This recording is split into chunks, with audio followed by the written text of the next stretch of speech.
There are killers among us, and they are going into this profession. You can lock your door. It probably won't help.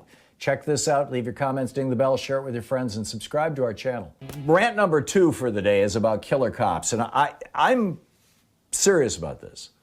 I think that there's a dimension of this situation with policing in America that we have been overlooking and that we need to start taking very seriously.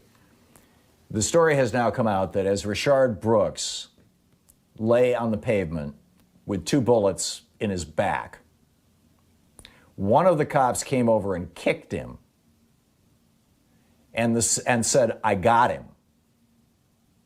And the second cop came over and put his foot on Rayshard Brooks' shoulder while he was struggling in the last moments of his life as he was bleeding out.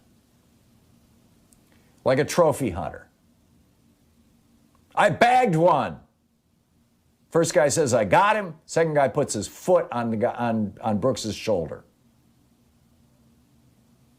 How is this not the behavior of killers? And I don't mean garden variety killers. I mean, I think, they stood there 2 minutes, 12 seconds, picked up their brass, kicked him, "I got him," put your foot on the shoulder, had their little trophy moment. And then after 2 minutes and 12 seconds, decided to dial 911 and say, we probably should have an ambulance here.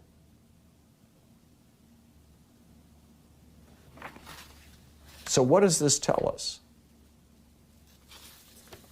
I think, frankly, that there are killers walking among us. There are people who actually, and just consider this in the abstract for a moment, that in any population, whether it's the American population, the Norwegian population, the Nigerian population, the New Zealand population, pick your population, right? The Taiwanese population. In any population, there is a very, very, very tiny sliver of the population who enjoy killing other human beings. We call them serial killers. We make television programs about them. We make movies about them. Remember Silence of the Lambs? But not just that. There's probably 1,000 movies out there about serial killers. There are entire TV shows, the CIS movies and all the cop shows. The serial killers are always the number one thing. There are killers who walk among us. And when those killers need to make a living, the high-functioning ones, the ones who can actually work in the job force and not be noticed as killers, when they need to make a living, what kind of job do they go for? I think some of them join the military in the hopes of going into combat and killing people. And I think that those were, frankly, those Navy SEAL guys that Donald Trump pardoned. They were killing people for fun with trophies. And I think some of them go into the police. I believe, and I realize this may sound very controversial, at least for people who always wanted to believe in their police departments. I believe that in probably many, if not most of our police departments, the large city police departments, because again, this is a very tiny, this isn't even 1% of the population. This is like 1/1000th% of the population. But if you've got a police department with 10, 20,000 people in it, I would say you almost certainly have 2, 3, 4, 5, 6, 8, 10 maybe of these kind of people.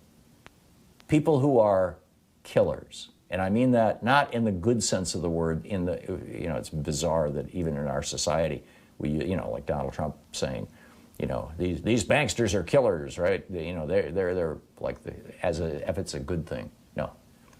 I think that we have a problem. And I think, frankly, that the other cops around them know who the killers are and are simply afraid of them. They're terrified of them. They don't want to be killed by them. Did you notice how the second cop in Atlanta, the one who didn't shoot the gun that killed Mr. Brooks, Rayshard Brooks, the one who didn't shoot the gun, It was first reported by CNN that he was cooperating with the police. In fact, it was reported by the district attorney. And his lawyer came out and said, oh, no, he's cooperating with the prosecutors. And his lawyer came out and said, oh, no, he's not cooperating with the prosecutors, which is his way of saying to the other police officers, don't kill my client. I mean, look at Serpico. Look at all these shows about, when a cop finally stands up and speaks out about the killers in the police department, suddenly the killers in the police department try to kill the cop. And thus, in Atlanta now, we've got a blue flu, where the police are calling in sick, or at least some of the police are calling in sick, in protest of the prosecution of these two cops who murdered Rayshard Brooks. I think either these are other cops who are also killers, or they're scared to death. And every single cop who calls in sick today in Atlanta should be seriously, carefully, and thoughtfully investigated.